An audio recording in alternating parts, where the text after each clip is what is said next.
نحمده ونصلي على رسوله الكريم اما بعد فاعوذ بالله من الشيطان الرجيم بسم الله الرحمن الرحيم قال الله تبارك وتعالى في القرآن المجيد يا أيها الذين آمنوا استعينوا بالصبر والصلاة إن الله مع الصابرين ولا تقولوا لمن يقتل في سبيل الله أموات بل أحياء ولكن لا يشعرون وَلَنَبْلُوَنَّكُمْ مِنَ الْخَوْفِ وَالْجُوعِ وَالنَّقْصِ مِنَ الْأَمْوَالِ وَالْأَنْفُسِ وَالثَّمَرَاتِ وَبَشِّرِ الصَّابِرِينَ إِذَا أَصَابَتْهُمْ مُصِيبَةٌ قَالُوا إِنَّا لِلَّهِ وَإِنَّا إِلَيْهِ راجعون صدق الله العلي العظيم وصدق رسول النبي الأمين المكين الكريم ونحن على ذلك لمن الشاهدين والشاكرين والحمد لله رب العالمين۔ معزز سامعین و سامعات، السلام علیکم ورحمۃ اللہ وبرکاتہ۔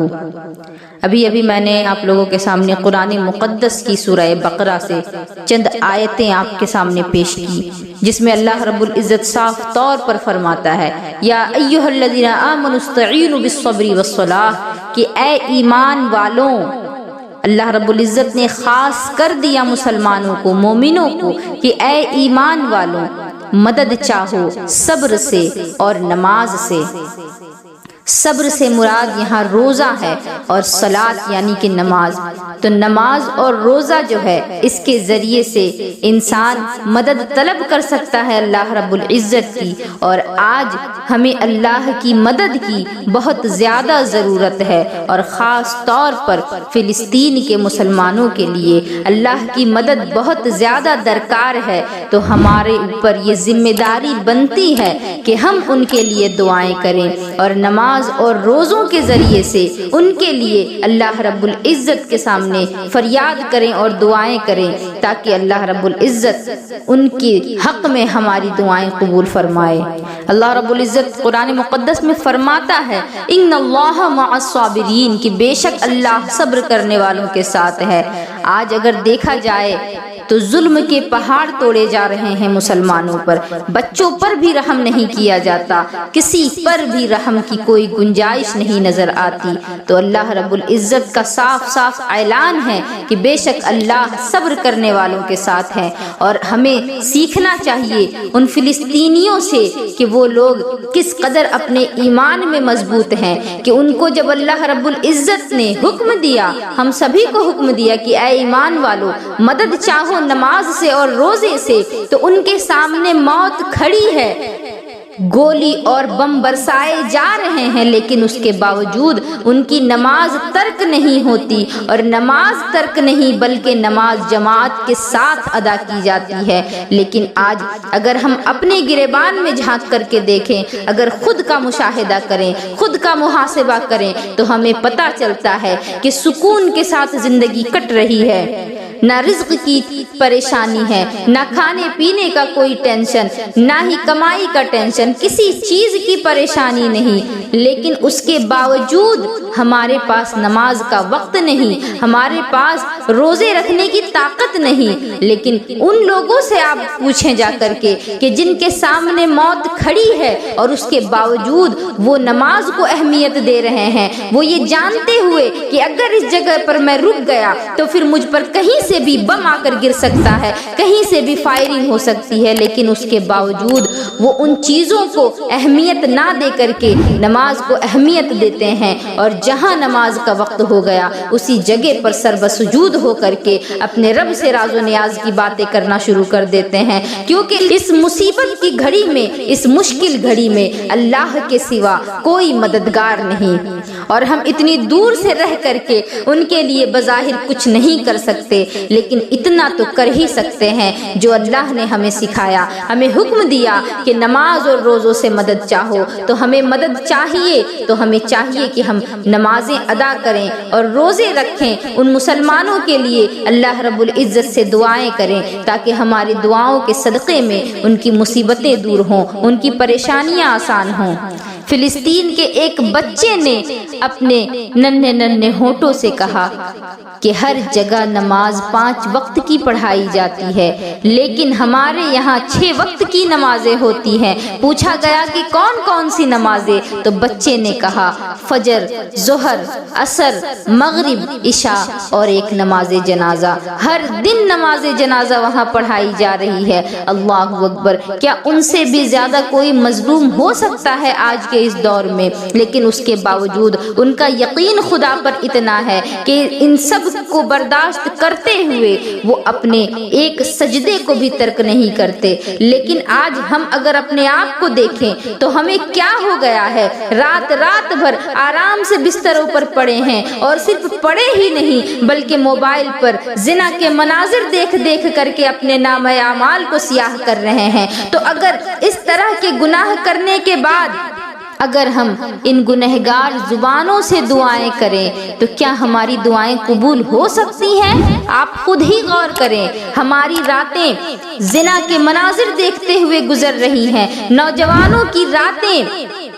فیس بک اور یوٹیوب پر گندے گندے ویڈیوز شیئر کرتے ہوئے گزر رہی ہیں، اور بھی اس کے ساتھ ساتھ بہت ساری چیزیں ہیں جو ہمارے اندر پائی جاتی ہیں۔ اس کے بعد اگر ہم یہ چاہیں کہ اللہ ہماری دعائیں قبول کر لے تو کس منہ سے ہم دعا مانگے؟ جس منہ سے ہم لوگوں کو گالیاں دیتے ہیں، کیا اس منہ میں اتنی طاقت ہے کہ اس زبان سے اللہ کا نام لیا جا سکے؟ جس ہاتھوں سے ہم مسلمانوں کو تکلیف پہنچاتے ہیں، لوگوں کو تکلیف پہنچاتے ہیں، کیا اس ہاتھ کی اتنی طاقت ہے کہ وہ اللہ کی بارگاہ میں اٹھ سکے؟ تو سب سے پہلے تو ہمیں یہ چاہیے کہ ہم اپنی اصلاح کریں، اپنے برے اعمال کو ترک کریں، ان سے توبہ کریں، اور پکا عہد کر لیں کہ دوبارہ ان گناہوں کی طرف نہیں دیکھنا، اور اس کے بعد سچے دل سے خلوص کے ساتھ دعا کریں۔ انشاءاللہ اللہ رب العزت ضرور دعائیں قبول فرمائے گا۔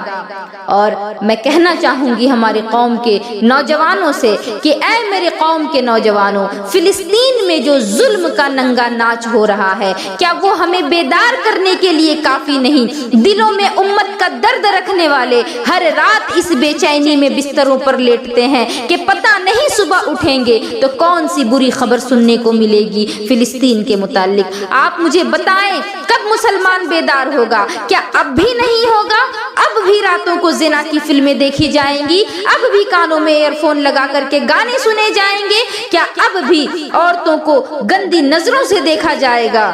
کبھی سوچا بھی ہے کہ فلسطین کی جو ویڈیوز تم وائرل کرتے ہو کہ یہاں یہ ہو رہا ہے، وہ ہو رہا ہے، غم کا اظہار کرتے ہوئے تم ان ویڈیوز کو فارورڈ کرتے ہو؟ غور تو کر کے دیکھو کہ ان کے لیے ہم نے ابھی تک کیا ہی کیا ہے۔ ہم یہاں ہاتھ پہ ہاتھ دھرے بیٹھ کر کے تماشبین بنے ہوئے ہیں۔ ہمیں تو چاہیے یہ تھا کہ مسجدوں کو 5 وقت نمازوں کے لیے بھر دیتے اور اللہ کی بارگاہ میں گڑ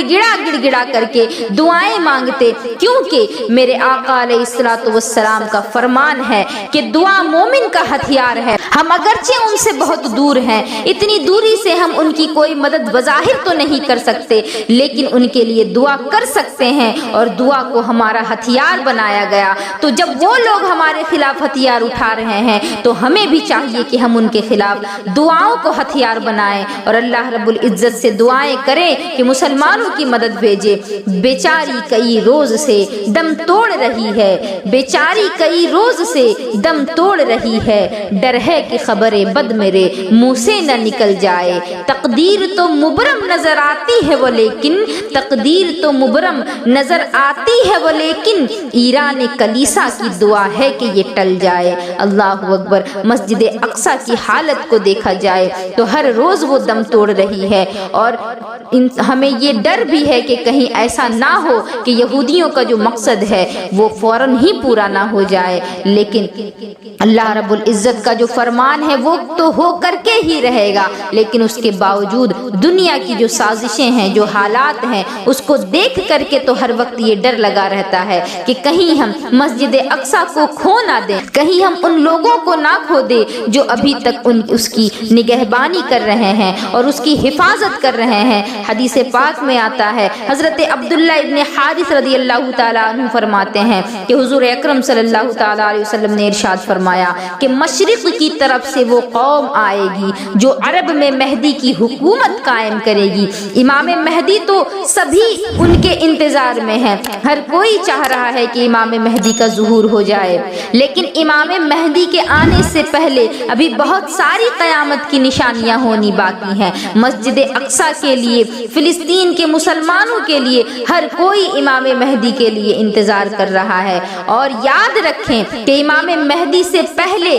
یہ اسلامی حکومت قائم ہو جائے گی اور کوئی اللہ کا بندہ اس حکومت کو قائم کرے گا۔ اب یہ مشرق کون سی جگہ ہے میں آپ کو بتا دوں، جس کے بارے میں میرے نبی نے بشارت فرمائی کہ مشرق کی طرف سے ایک قوم آئے گی جو کہ عرب میں مہدی کی حکومت قائم کرے گی۔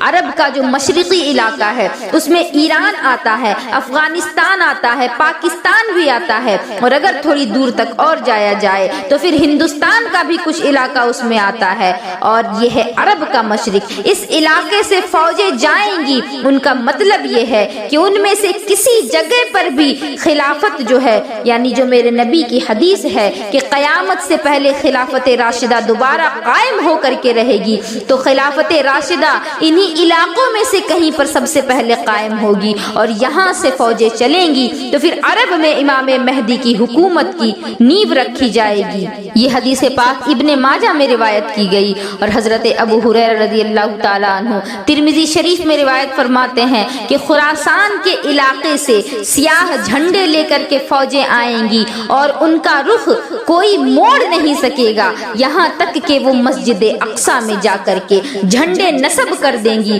اور حضور علیہ الصلوۃ والسلام کے زمانے اقدس میں فلسطین یعنی یروشلم کو ایلیا کہا جاتا تھا، اور یہ جو یروشلم ہے جب حضرت سلیمان علیہ السلام کی حکومت تھی اس وقت اس کا نام یروشلم تھا، اور یہاں معبد سلیمانی، ہیکل سلیمانی بھی موجود تھی، یہاں تک کہ 70 عیسوی میں جب ٹائٹس رومی جنرل نے اس کو گرا دیا اور سیکنڈ ٹیمپل کو بھی گرا دیا اور یہاں سے یہودیوں کو نکال بھگایا، ایک بھی یہودی باقی نہ رہا، غرض کے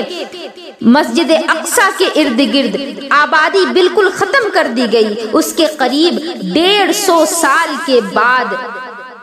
ہیڈریون روم کا امپرر دوبارہ سے اس نے اس جگہ کو آباد کیا۔ 150 سال تک یہ شہر بالکل بنجر اور خالی رہا، اور پھر دوبارہ جب اس کو آباد کیا تو پھر اس کا نام دوبارہ اس نے یروشلم رکھا۔ تو حضور علیہ الصلوۃ والسلام کے زمانے میں مسجد اقصی جس جگہ موجود ہے اس کو ایلیا کہا جاتا تھا۔ تو اس سے یہ بات ثابت ہوتی ہے کہ اس وقت مسجد اقصی مسلمانوں کے ہاتھ سے نکل چکا تھا، اس وقت مسجد اقصی مسلمانوں کے ہاتھ میں نہیں تھا، اور ایک دفعہ پہلے بھی ایسا ہو چکا ہے۔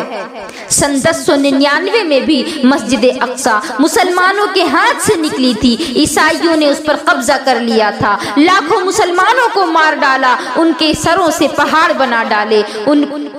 مسجد اقصی کو مسلمانوں نے دوبارہ 1147 عیسوی میں واپس لیا، لیکن یہ جو واپسی تھی یہ کس کے ذریعے سے ہوئی؟ مسجد اقصی دوبارہ مسلمانوں کے ہاتھوں میں اگر آیا تو پھر کس کے وجہ سے آیا؟ عربوں میں اب دم باقی نہیں رہا، وہ کھوکھلے ہو چکے تھے۔ ایک ترک خون صلاح الدین ایوبی نے مسجد اقصی کو دوبارہ مسلمانوں کے لیے واپس جیتا اور عیسائیوں اور یہودیوں کو وہاں سے بھگا دیا۔ عربوں کے اندر اتنی طاقت نہیں باقی رہ گئی تھی کہ وہ دوبارہ مسجد اقصی کو حاصل کر سکیں۔ صلاح الدین ایوبی نے اس کو دوبارہ سے حاصل کیا۔ عرب کھوکھلے ہو چکے تھے، وہ اس کو نہیں پا سکتے تھے کیونکہ وہ عیش و عشرت میں پڑ چکے تھے، اب ان میں جان باقی نہیں رہی تھی کہ وہ اس کو واپس لے سکے۔ 88 برس تک عیسائیوں کا قبضہ رہا بیت المقدس پہ، اور اب 1967 میں یہودیوں نے دوبارہ قبضہ کر لیا ہے، اور اب 56 برس ہو چکے ہیں یہودیوں کو قبضہ کیے ہوئے، لیکن اب وہ دور پھر آئے گا کہ واپس لیا جائے گا مسجد اقصی۔ مسلمان واپس لیں گے اور لینے والے عرب نہیں ہوں گے، کیونکہ عربوں کا دم تو ویسے ہی ختم ہو چکا ہے۔ خراسان کے علاقے سے فوجیں آئیں گی، جس کی بشارت میرے نبی نے دی کہ خراسان کے علاقے سے فوجیں آئیں گی اور اپنے ساتھ سیاہ جھنڈے لی ہوں گی، اور اور وہ سیدھا جا کر کے بیت المقدس پر اپنے جھنڈے کو نصب کرے گی، اور دنیا کی ساری طاقتیں مل کر کے بھی ان کا رستہ روکنا چاہیں تو ان کا رستہ نہیں روک سکیں گی۔ خراسان اس زمانے میں جس وقت کی یہ حدیث ہے، بہت بڑے علاقے کو کہا جاتا تھا، بہت بڑے ملک کو کہتے تھے۔ اس میں کچھ حصہ پاکستان کا بھی آتا ہے، کچھ ایران کا بھی آتا ہے، اور آج ایران میں ایک صوبہ ہے جس کو خراسان کہا جاتا ہے، اور کچھ حصہ اس میں افغانستان کا بھی آتا ہے۔ یہ سب کا سب خراسان کا حصہ ہے، اور ترک ممالک جو آزاد ہوئے ان میں سے بھی کچھ حصے خراسان کے ہیں۔ اب اللہ رب العزت کی مرضی وہ کس علاقے کو یہ شرف بخشے، وہ ہو سکتا ہے کہ ہندوستان بھی ہو سکتا ہے کہ پاکستان بھی ہو سکتا ہے کہ ترکستان ہو سکتا ہے کہ افغانستان ہو۔ ان علاقوں میں سے کسی بھی جگہ سے اللہ کی وہ فوج اٹھ سکتی ہے جو کہ امام مہدی کی حکومت عرب میں قائم کرنے والی ہے۔ لیکن یہ چیزیں تو بعد کی بات ہیں، اس سے پہلے میرے نبی کی حدیث پاک ہے المرحمۃ العظمی، جس کو المرحمۃ الکبریٰ بھی کہا جاتا ہے، کہ وہ ایسی جنگ ہے کہ جس کی خوفناکی ہے نبی پاک علیہ الصلوۃ والسلام کی اس حدیث سے ہم سمجھ سکتے ہیں کہ اگر ایک باپ کے 100 بیٹے ہوں گے تو ان میں سے 99 ختم ہو جائیں گے اور صرف ایک ہی بچے گا، یا اگر کسی دادا کے 100 پوتے ہوں گے تو اس میں سے 99 ختم ہو جائیں گے اور بس ایک بچے گا۔ تو کس قدر جانوں کا نقصان ہونے والا ہے اس جنگ عظیم میں، جس کے بارے میں میرے نبی نے پیشن گوئی فرمائی ہے۔ ایک جگہ فرماتے ہیں کہ اتنی لاشیں ہوں گی کہ ایک نفاست پسند پرندہ، یعنی وہ پرندہ جو غلاظت میں منہ نہیں ڈالتا، جو مردار نہیں کھاتا، وہ زمین پر اتر نہیں سکے گا کیونکہ زمین لاشوں سے بھری ہوگی۔ اڑتا اڑتا وہ آگے بڑھتا جائے گا لیکن لاشوں کا سلسلہ ختم نہیں ہوگا، یہاں تک کہ وہ تھک ہار کر کے ان لاشوں پر ہی گر جائے گا۔ یہ حدیث اب بہت زیادہ دور نہیں رہ گئی کیونکہ بہت ساری چیزیں ہم اپنی آنکھوں سے دیکھ رہے ہیں، اور جب یہ